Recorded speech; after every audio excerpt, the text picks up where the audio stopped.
Hello friends, आज हम class 10th का जो आपका सब्जेक्ट है रिटेल का जो 2024 में एग्ज़ाम हुआ था रिटेल का, उस पेपर का आज हम इस वीडियो में कंप्लीट सॉल्यूशन देखेंगे। तो मैं आपको पहले पेपर दिखा देता हूँ। ये आपका एग्ज़ाम पेपर है जो माध्यमिक शिक्षा बोर्ड अजमेर ने लिया था। ये 2024 का एग्ज़ाम हुआ था आपकी, जो सब्जेक्ट है रिटेल। इसका आज हम इस वीडियो में कंप्लीट सॉल्यूशन देखेंगे। तो वीडियो स्टार्ट करने से मैंने आपको दिखा देता हूँ, मैंने इस पेपर कंप्लीट सॉल्यूशन कर चुका हूँ। तो अब हम एक एक क्वेश्चन को ध्यानपूर्वक पढ़कर उसका सॉल्यूशन देखेंगे।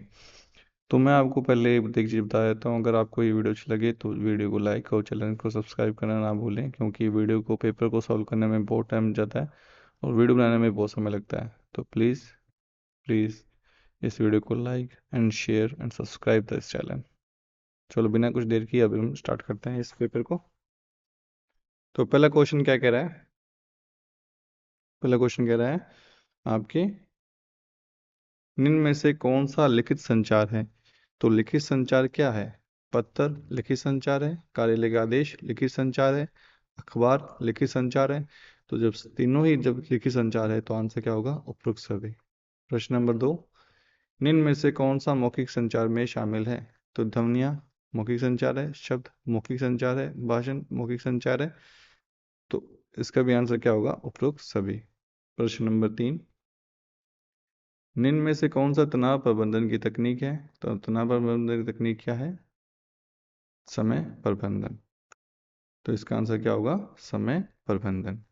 प्रश्न नंबर 4, तनाव प्रबंधन आपको डैश डैश रखता है। क्या रखता है? तनाव का अगर प्रबंधन कर लोगे तो आपको क्या रखेगा? वो खुश रहेगा। प्रश्न नंबर 5, फाइल को पेस्ट करने के निम्नलिखित किसी शॉर्टकट की का उपयोग किया जाता है? तो पेस्ट करने के लिए हमेशा Ctrl+V का यूज़ करेंगे हम। प्रश्न नंबर 6, कुछ कॉपी करने के लिए आप किस की का उपयोग करते हैं? कॉपी करने के लिए हम Ctrl+C का उपयोग करते हैं। प्रश्न नंबर 7, निम्नलिखित में से कौन सा एक उद्यमी का कार्य है, मुख्य कार्य है? तो उद्यमी का जो मुख्य कार्य है वो बताना है आपको, तो आप इसमें कर सकते हो। उद्यमी का मुख्य कार्य क्या है? निर्णय लेना। प्रश्न नंबर 8, क्या कह रहा है? एक उद्यमी अपने आप पर क्या रखता है? विश्वास रखता है। क्या रखता है? विश्वास रखता है अपने आप पर। प्रश्न नंबर 9, उद्यमशीलता एक प्रकार का डैश डैश है। तो उद्यमशीलता एक प्रकार क्या है? स्वरोजगार है। प्रश्न नंबर 10, निम्न में से कौन सा उद्यमी का एक गुण है? तो उद्यमी का एक गुण क्या है? जोखिम लेना। तो ये उद्यमी का एक गुण है। निम्न में से कौन सी स्थायी विकास से जुड़ी समस्या है? तो स्थायी विकास से जुड़ी समस्या क्या है? खाद, ईंधन, जल। तो तीनों ही है, तो आंसर क्या होगा? उपरोक्त सभी। प्रश्न नंबर 12, संयुक्त राष्ट्र द्वारा कितने स्थायी विकास लक्ष्य दिए गए? तो संयुक्त राष्ट्र द्वारा स्थायी लक्ष्य दिए गए 17। प्रश्न नंबर 13, निम्नलिखित में से कौन सा आयु प्रतिबंधित उत्पाद नहीं है? तो आयु प्रतिबंधित उत्पाद नहीं है वो पूछा है, तो हमें क्या कहना चाहिए? इसका खिलौने इसका आंसर हो जाएगा। प्रश्न नंबर 14, निम्नलिखित में से कौन सा आयु सत्यापन का दस्तावेज प्रमाण है? तो जन्म प्रमाण पत्र ही आयु का प्रमाण पत्र देता है। प्रश्न नंबर 15, एक व्यवसायी को अपने कर्मचारी के लिए डैश डैश ध्यान रखना चाहिए। तो उनका क्या ध्यान रखना चाहिए? तो उनका ध्यान रखना चाहिए हमें स्वास्थ्य और स्वच्छता का। तो आंसर क्या होगा? स्वास्थ्य और स्वच्छता। तो दो आंसर है, तो आंसर लिखा ब और स दोनों ही होंगे। प्रश्न नंबर 16, टीम के एक सदस्य को दूसरे सदस्यों के साथ क्या रखनी चाहिए? तो आपको हमेशा नम्रता रखनी चाहिए। ठीक है, आंसर ये हो जाएगा इसका आपका। प्रश्न नंबर 17, कैश ट्रांजैक्शन यानी कि नगद लेन देन का भुगतान डैश डैश किया जाता है। तो कैश कब किया जाता है? तुरंत में या बाद में? तो आंसर क्या होगा? तुरंत किया जाता है।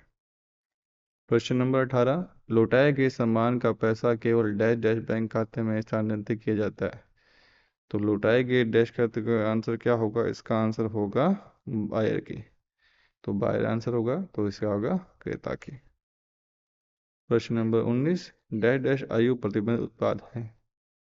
तो आयु प्रतिबंध उत्पाद क्या है? चाकू। तो आंसर क्या होगा? चाकू।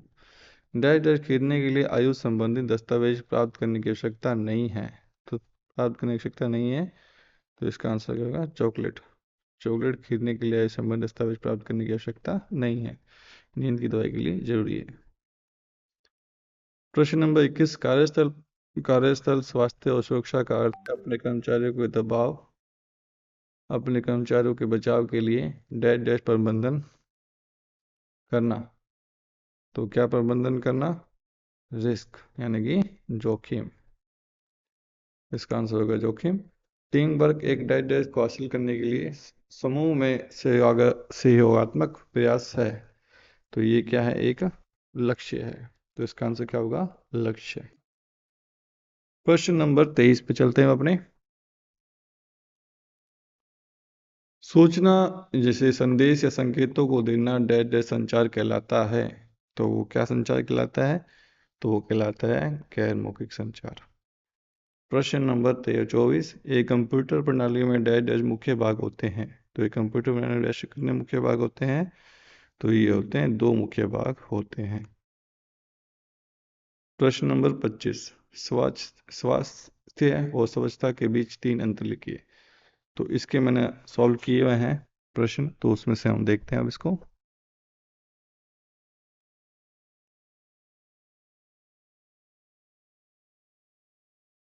प्रश्न नंबर 25, स्वास्थ्य और स्वच्छता के बीच तीन अंतर है। स्वास्थ्य शरीर की समग्र स्थिति को दर्शाता है। स्वच्छता स्वास्थ्य को बनाए रखने के लिए स्वच्छता संबंधी क्रियाएं होती है।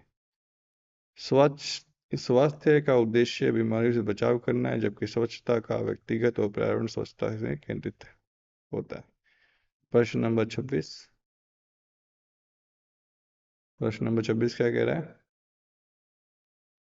पैसे संभालने की तीन विधियां लिखी हैं। तो अब मैंने यहाँ पे क्वेश्चन स्विच नहीं करूंगा, बार बार क्वेश्चन यहाँ मैंने लिखे हुए हैं, ठीक है? तो यहीं से क्वेश्चन रीड करेंगे और इसी का आंसर नीचे देखेंगे। तो पैसे संभालने के तीन तरीके लिखे हैं। तो पहला है नगद भुगतान, डेबिट या क्रेडिट कार्ड का भुगतान, ऑनलाइन बैंकिंग। तो ये पैसे संभालने के तीन तरीके हैं। प्रश्न नंबर 27, टीम वर्क के तीन महत्व लिखिए। तो टीम वर्क के तीन महत्व है: कार्य को अधिक कुशलता से पूरा किया जाता है, समस्याओं का समाधान तेजी से होता है, सकारात्मक कार्य वातावरण बना रहता है। प्रश्न नंबर 28, कर्मचारियों की तीन मुख्य जिम्मेदारी लिखिए। तो कर्मचारियों की तीन मुख्य जिम्मेदारी है: कार्य समय पूरा करना, कंपनी की नीति का पालन करना, ग्राहक संतुष्टि को सुनिश्चित करना। ये इसके तीन कार्य हैं। प्रश्न नंबर 29 क्या कह रहा है? डिवाइसेस की देखभाल की दो टिप्स लिखें। तो नियमित रूप से सफाई करना, सही तरीके से स्टोरेज का उपयोग करना। तो ये डिवाइसेस की देखभाल है। प्रश्न नंबर 30, संचार को परिभाषित करें। तो पहला है दो या दो से अधिक व्यक्तियों के बीच सूचना, विचारों की भावनाओं को आदान प्रदान करना कहलाता है संचार। प्रश्न नंबर 31, भुगतान चूकने के दो कारण लिखिए। तो भुगतान चूकने के दो कारण है: भुगतान करने में समय सीमा भूल जाना, अपर्याप्त धनराशि, यानी कि आपसे पर्याप्त धनराशि नहीं है। तो ये भुगतान करने के चूकने के दो कारण हो सकते हैं। प्रश्न नंबर 32 क्या कह रहा है? भुगतान के विभिन्न प्रकार लिखिए। तो भुगतान के विभिन्न प्रकार थे: नकद भुगतान, चेक द्वारा भुगतान, डिजिटल भुगतान जैसे यूपीआई, गूगल पे, जी पे, फोन पे, etc। प्रश्न नंबर 33, समायोजन जिसे बोलते हैं रिकाउंसलेशन, क्या है? तो ये क्या है? ग्राहक खातों को संतुलित करने की प्रक्रिया समायोजन कहा जाता है। इसका उद्देश्य है खातों में किसी भी विसंगति को सुधारना होता है। इसी के अथवा में एक क्वेश्चन है, वही पढ़ लेते हैं। कैश और क्रेडिट ट्रांजैक्शन का अर्थ लिखें। तो कैश ट्रांजैक्शन वो होती है जब हम लेन देन के समय तुरंत भुगतान किया जाता है, और क्रेडिट ट्रांजैक्शन वो होती है जब हम भुगतान एक निश्चित समय के बाद किया जाता है, तो वो क्रेडिट ट्रांजैक्शन होती है। प्रश्न नंबर 34, सामान लौटाने का कारण लिखिए। तो सामान लौटाने का कारण है गलत सामान प्राप्त होना, खराब गुणवत्ता का सामान, ग्राहकों की संतुष्टि न होना। इसी के अथवा में एक और क्वेश्चन है, रिफंड भुगतान की प्रक्रिया लिखें।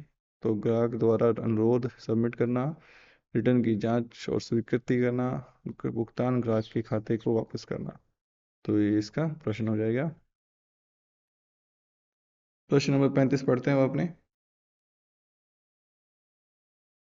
प्रश्न नंबर 35 क्या कह रहा है? उम्र का प्रमाण मांगने के लिए कानूनी आवश्यकताएं क्या है? उम्र का प्रमाण मानने के लिए कानूनी आवश्यकताएं क्या है? जन्म प्रमाण पत्र व पहचान पत्र की जांच, कानूनी आयु प्रतिबंध, उत्पादों के लिए दस्तावेज सत्यापन। इसी के अथवा में क्वेश्चन है, खुदरा विक्रेता द्वारा अवयस्कों की बिक्री रोकने के लिए उठाए जाने वाले कदम। तो इसका आंसर क्या होगा? ग्राहक की उम्र स्थापित करना, सत्यापित करना, सरकार द्वारा अनुमोदित पहचान पत्र की जांच, कानूनी दिशा निर्देशों का पालन करना। तो ये इसके आंसर है। तो आज हमने क्वेश्चन 35 तक कंप्लीट सोल्यूशन कर लिया। इसमें 35 क्वेश्चन ही है, देख सकते हो आप।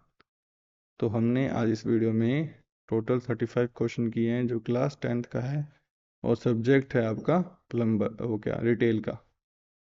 ठीक है, तो आज हमने इसमें पूरा कंप्लीट सोल्यूशन कर लिया। अगर आपको वीडियो अच्छी लगी तो वीडियो को लाइक, चैनल को सब्सक्राइब करना ना भूलें। मिलते हैं, अगर आपको इसी रिलेटेड कोई और वीडियो चाहिए या किसी और ईयर का या क्लास 12th का भी आपको इसका रिटेल का वीडियो चाहिए, तो आप मुझे कमेंट कर सकते हैं। मिलते हैं नेक्स्ट वीडियो में, जब तक के लिए bye।